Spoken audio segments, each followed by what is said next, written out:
फितरत तो कुछ ऐसी है इंसान की, अगर बारिश खत्म हो जाए तो छतरी भी उनको बहुत भारी लगता है। नमस्कार, मैं हूँ Rajagopal Iyer, CEO from Raj hospitality management, and I am so happy that I am coming back to you again for रिश पुष्ट के चैनल में वापस आपके पास मैं आपको मिल सकता हूँ। मैं बहुत खुशी हो रही है। Thank you for Navdeep Sharma ji and Indi care for making this arrangement again. मैंने ये स्टार्टिंग में ये क्या बोलते हैं, ये डायलॉग क्यों बोला, इसलिए कि बिकॉज लोग जब भी कुछ प्रॉब्लम आता है तो तब तक उसके उसके पीछे रहते हो। जब एक बार प्रॉब्लम खत्म हो जाए तो उसको उठा के फेंक देते हो, कभी उसको ध्यान में नहीं रखते कि भैया ये प्रॉब्लम आया तो मैं क्या करूँ। तो ऐसे ही है कोविड-19। आज हम सब उसके बारे में बात कर रहे हैं। उससे पहले मैं यही प्रार्थना करूँगा कि आप जो भी व्यूअर्स हैं उनके फैमिली सब ठीक हैं and everything should be alright with your family, and of course हम आने वाले जो दिन हैं उनको बहुत ही ध्यान से हमें रहना पड़ेगा, and we cannot just take it so easy that everything is going to be normal. It is not going to be normal, but then हमें नया नॉर्मल ज़िंदगी में लेके आना पड़ेगा। I don't know कि कितने लोगों ने इसके बारे में रिसर्च किया कि कोविड-19 आने से क्या हुआ। हम लोग सब लॉकडाउन घर पे बैठे थे, एक महीना तक बैठे हुए थे। हमने क्या किया एक्चुअली, उसका बहुत इंपॉर्टेंट है। मैंने एक क्या बोल रहे हैं, छोटा सा नोट बनाया था मैंने, तो मैं आपके सामने उसको प्रेजेंट करने की कोशिश करूँगा कि जब भी ऐसे डिज़ास्टर आते हैं, जैसे अभी कोविड-19 एक डिज़ास्टर है, जब भी ऐसे कोविड जैसे डिज़ास्टर आते हैं तो एक्चुअली 6 फेसेस में इसका प्रॉब्लम्स आते हैं। आई डोंट नो आप लोगों ने इसको ध्यान में दिया नहीं, मुझे पता नहीं। 6 फेसेस की मैं बात कर रहा हूँ। जो पहला फेस जो है कि वेरी सिंपल है कि हम लोग बोलते हैं कि मेरा क्या हुआ यार, मेरे मेरे मेरे मेरे साथ थोड़ी हुआ, इट्स नॉट मी। मेरे को क्या हुआ, मेरे नथिंग हैपन टू मी। पहले जब चाइना में आया तो हम लोगों ने इंडिया में क्या किया, यार नथिंग सेफ है, हम लोग क्या ऐसे है, दिल्ली वाले क्या बोल रहे थे, अरे कोई प्रॉब्लम नहीं है, तुम लोग चाइना मत जाओ, सब लोग हमारे पास आ जाओ, मेरे को कोई प्रॉब्लम नहीं है। सो इट्स नॉट मी बोल के हम लोग बैठे हुए थे। और जब तक पहला केस क्या बोलते हैं, जब केरला में आया पहला केस आया, तब तक हम लोग बैठ पड़ दिए। जब भी केरला में भी हमने क्या कहा, दिल्ली में तो नहीं है यार, यहाँ पे कुछ नहीं, केरला में है। तो हम लोग हमेशा यही बोलते रहते हैं कि भाई मेरे को क्या जा रहा है, घर का मेरा पास वाला घर जल रहा है तो मेरे को क्या जा रहा है, मेरा घर तो ही जल रहा है। हमें ये नहीं पता कि ये जो घर जल रहा है उसके बाद मेरे घर पर भी आग लगेगा, हमें उसका इम्पोर्टेंस नहीं पता होता है। तो सेम वे, तो पहला जो है इट्स नॉट मी बोल के, that is the first face आता है। तो दूसरा फेस है कि ब्लेमिंग गेम। ब्लेमिंग गेम क्या होता है कि हम लोग एक दूसरे व्यक्ति के बारे में गलत बोलना शुरू कर देते हैं। ये जो रूलिंग पार्टी क्या ऑपोजिशन के बारे में बोलेगा, हमने पहले क्या कहा कि भैया एयरपोर्ट वाले ने चेक नहीं किया, अगर एयरपोर्ट में ये लोग प्रॉपरली चेक करते तो आज ऐसा प्रॉब्लम नहीं आता। गवर्नमेंट ठीक नहीं है, गवर्नमेंट ने ऐसा कोई व्यवस्था नहीं किया कि ऐसा कुछ हो जाएगा। So we always try to blame, blame करते रहते हैं कि हम लोग उसमें ध्यान नहीं देते कि भैया ये ब्लेम गेम का टाइम नहीं है। हम यही कोशिश करते रहते हैं कि कैसे एक दूसरे को हम नीचा दिखाएं या उसकी गलतियां निकालते रहें, और हम अपनी खूबियां बोलते रहें और दूसरे की गलती निकालते रहें। तो हम लोग ब्लेम गेम में चले जाते हैं। वो सेकेंड फेस है। थर्ड फेस क्या होता है, इंटेंसिव स्टेज में आ जाते हैं हम लोग। इंटेंसिव स्टेज मैंने कहा कि ये लोग हम लोग जब ब्लेम एक दूसरे को करते रहते हैं कि ये जो रोग है बढ़ जाता है। एब्सोल्युटली जो भी प्रॉब्लम्स हैं एकदम इंक्रीज हो जाता है। और जब जाके मेरे को लगता है, तब जाके हमें पता चलता है कि भैया ये हम लोग फंस गए, हमें we are into very big trouble now. अब क्या करें, ना तो इसकी दवाई है ना तो कोई ट्रीटमेंट है, क्या करें। अब मेरे को भी लग गया, मेरे घर वालों को भी आ गया, मेरे मोहल्ले पे आ गया, तब जाके हम लोगों को बहुत ही इसका सीरियसनेस के बारे में पता चलता है। एंड उस टाइम में लोग डर जाते हैं और अननेसेसरी अफवाहें फैलना शुरू हो जाती है, भैया ये हो रहा है। हमें कुछ नहीं पता होता ये दवाई क्या होता है। बोलेगा धूप में नहीं होगा, आप गर्म पानी पियो, कोई बोलता चाय पियो, ये आपके घर पर नहीं आएगा, या कोई बोलता दारू पियो। People does not know anything, तो people start talking nonsense because वो डर के मारे जो कुछ कोई भी बोलेगा हम लोग करना शुरू कर दे। कोई बोलेगा या तू जाके गोबर, किसी ने कहा ना गोबर पी लो या गौ का मूत्र पी लो, कुछ नहीं हो। हमें पता नहीं है एक्चुअली उसके बारे में, हमें ना तो रिसर्च किया ना तो खोज, किसी ने बोला तो हम लोग कल से शुरू हो जाते हैं। तो वहाँ पे क्यों हम लोग इतना ऐसा सब करना शुरू करते हैं, because we started really having a fear. हमें डर लग जाता है कि भैया शायद ये मेरे को ना आ जाए और मैं ना मर जाऊं बोल के। ये तीसरा फेज है। चौथा फेज है कि इसमें से लीडर्स उभर के आते हैं। लीडर्स उभर के आते हैं। बहुत ही इंपॉर्टेंट हमें ये होगा कि या तो पॉलिटिकल होंगे या नॉन पॉलिटिकल होंगे, इसमें लीडर्स उभर के आते हैं। कितने लोगों ने हमने देखा कि पुलिस वालों ने बहुत अच्छा काम किया, डॉक्टरों ने बहुत बढ़िया काम किया, नर्सेस ने बहुत बढ़िया काम किया। And the most important 135 crore का जो आबादी हमारे इंडिया में है, मोदी जी ने डिसीजन लिया कि lockdown, that's a very very decision, it's a fantastic leadership. वहाँ पे वो लोग उन्होंने लिया कि बस निर्णय लिया कि बस खत्म स्टॉप कर। जब वो स्टॉप हुआ तब जाके हम लोगों ने कंट्रोल करना शुरू किया। यस दैट्स वहाँ पे लीडरशिप का डिसीजन बहुत ही इंपॉर्टेंट था, उन्होंने डिसीजन लिया। You would have heard about जो क्या बोलते हैं, जो केरला की स्वास्थ्य मंत्री जो है Shailaja teacher, fantastic lady, superb leader. उसने देखा नहीं ना, औरत है, उसने ये आव न देखा, उतर गई मैदान में, उतर के उसने काम किया, फैंटास्टिक काम किया। केरला में उसने क्या क्या नहीं किया, वो हम चीफ मिनिस्टर ऑफ केरला, क्या सुपर्ब काम किया उसने, उतर गए। वो बैठ के ऑफिस में बैठ के नहीं काम कर रहे, हर एक जगह पर हर एक रिपोर्ट को देखे डिसीजन लेना शुरू किया लोगों ने। एंड काफी अच्छे डिसीजन लिए, काफी क्या बोलते हैं, जो कलेक्टर्स ने काम बहुत अच्छा काम किया। इस तरीके से ये चौथे फेज में क्या होता है कि अच्छे लीडर्स उभरते हैं, हमें पता चलता है भैया ऐसे लोगों ने बहुत ही महत्वपूर्ण काम किया बोल के हमें चौथा फेज पता चलता है। पांचवा फेज है कि हम लोग इसको ओवरकम करना शुरू कर देते हैं स्लोली। अभी पता है आपको, कम हो रहा। केरला में तो बिल्कुल ही कम हो गया है, ऑलमोस्ट जीरो लेवल में आ चुका है कि लास्ट 7-8 दिन में कोई केस भी नहीं है, कुछ भी नहीं है। तो इस तरीके से स्लोली हम लोग इसको ओवरकम करना शुरू कर देते हैं, वो थोड़ा बहुत नियंत्रण में आ जाता है हमारे।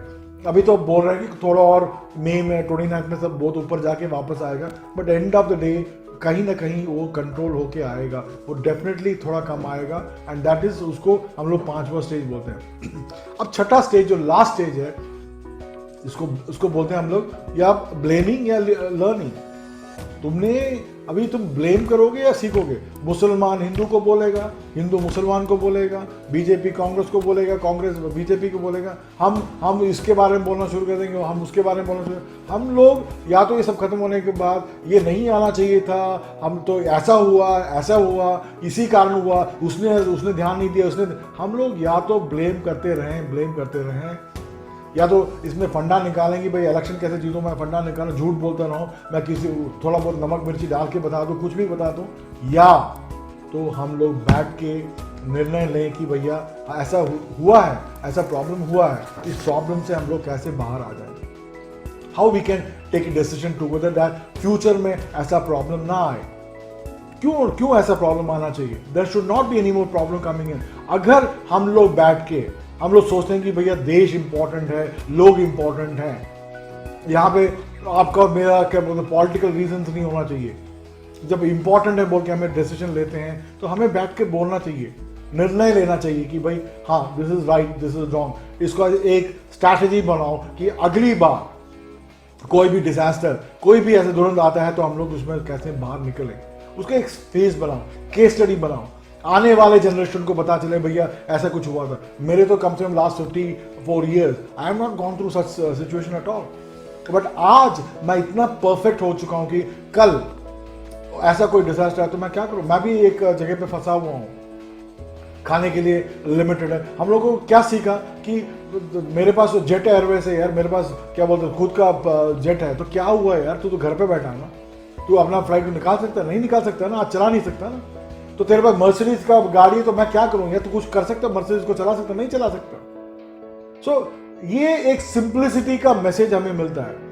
I have learned a lot. एक दाल चावल में गुजारा कैसे हो सकता है? आज आप पिकनिक जा सकते हो, नहीं जा सकते। आप मॉल में जा सकते हो, नहीं जा सकते। एक पिक्चर देखने जा सकते हो, नहीं जा सकते। बैठ के लोगों के साथ फ्रेंड के दुकान में बैठ के बाहर रह के चाय पी सकते, कुछ नहीं कर सकते। काफी चेंजेस आ चुका है एंड काफी चेंजेस आए हैं। सिंप्लिसिटी, एक साधारण मनुष्य की तरह ही हमें क्या बोलते हैं रहना है और रह सकते हैं।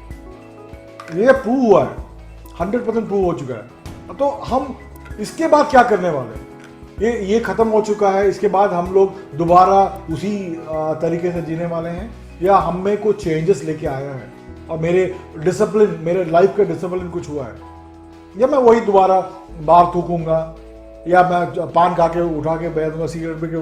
तो again I am going to do the same thing. और दिस 1 मंथ और 1.5 मंथ का जो लॉकडाउन ने हमें कुछ सिखाया है, this is very very important and I think this is taught us lot of thing. मेरे को तो डेफिनेटली काफी कुछ सिखाया है। मैं और भी अपना गुस्सा कैसे कंट्रोल कर सकता हूँ, मैं और भी कितने जमीन में मैं कंपनी का सीईओ हूँ नहीं, मैं जाके आज खाना बनाता हूँ, अपना खुद का खाना बनाता हूँ।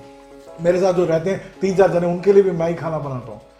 तो मेरे को कैसे बांटूं, मैं अपना प्यार कैसे बांटूं। कोई टेंशन में, मेरे 700 स्टाफ है, वो आके बोलते हैं मेरे को तनख्वाह नहीं मिला, मेरे पास ये प्रॉब्लम है वो प्रॉब्लम है, मैं उनसे कैसे प्यार से बात करूं, उनका बाप का रोल कैसे मैं अदा कर सकता हूं। या मैं स्टिल सीईओ बोलूंगा यार पैसा नहीं है बोलता रहूंगा, यार ठीक है तू रख ले, तू चावल ले ले, तू कुछ ले ले। तो मैं कैसे अपने आप को एक नॉर्मल इंसान के रूप में अपने आप को पा सकता हूं, मैंने सीखा, 100% सीखा।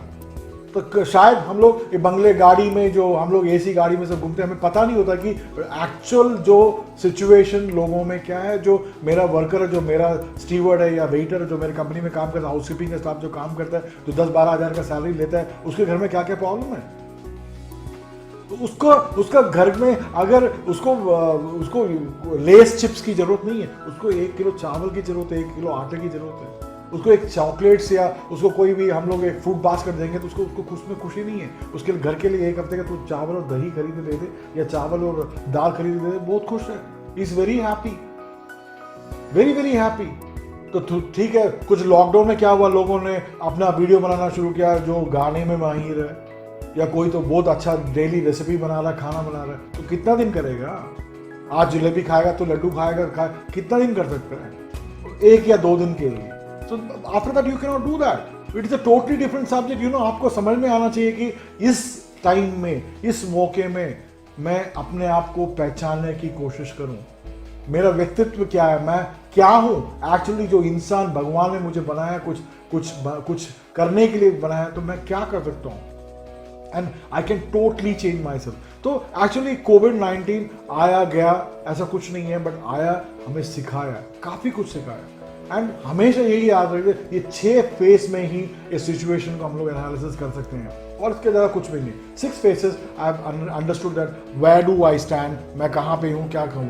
तो अगर हम लोग बैठ के बात करते हैं, हम लोग बैठ के सोचते हैं कि अगली बार ऐसे कोई भी घटना नहीं घटनी चाहिए, या घटना आते ही हमें उसे कैसे केयरफुली हैंडल करना चाहिए, इतना सीरियसनेस नहीं होना चाहिए, अगर हमें चाहिए तो, और बैठ के बात कर सकते हैं, तो हमारा फ्यूचर सुपर रहेगा, हमारे इंडिया का फ्यूचर सुपर रहेगा, हमारी जो सोसाइटी है वो सब खुश रहेंगे, हम सब खुश रहेंगे। बट यही एक विनती है आप लोगों से कि प्लीज़, कोविड-19 तो चला जाएगा, क्या हम अपनी आदतें बदल सकते हैं? क्या हम सड़क में थूकना बंद कर सकते हैं? क्या हम लोग एक दीवार को देख के पेशाब करना बंद कर सकते हैं? क्या हम लोग कुछ खा के हमारे पैकेट को, जो हमारे जो खाने के बाद जो पैकेट है उसको उठा के सड़क में डालना बंद कर सकते हैं? क्या आप कर सकते हैं हम लोग? क्या कुछ सीखा आपने, या आप ऐसी ही एक ज़िंदगी जीने वाले हो? मैं एक छोटी सी स्टोरी से बंद करता हूँ, बिकॉज कुछ लोगों ने मेरे को रिसेंटली बताया कि कंसंट्रेशन नहीं मिलता है। मैं दूसरे जब भी मैं कुछ करना चाहता हूँ, दूसरे लोग मेरा जो कंसंट्रेशन को क्या बोलते हैं, भंग करने की कोशिश करते हैं बोल के, अभी रिसेंटली 2 दिन पहले मुझे किसने बताया।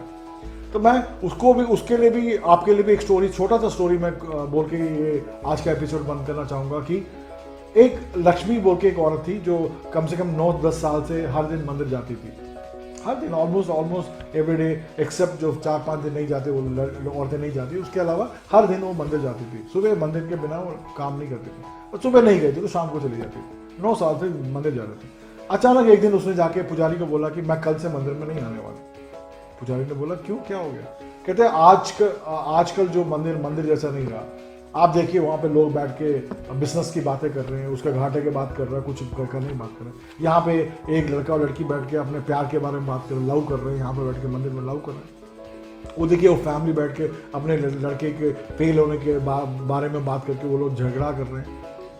उधर देखिए एक बिल्डर वो अपने लोगों के साथ बैठ के वो 14 मंजिल बनाएगा, 15 मंजिल बनाएगा बोल के बात कर रहे हैं। तो दिस इज एक्चुअली टेम्पल जैसा नहीं रहा।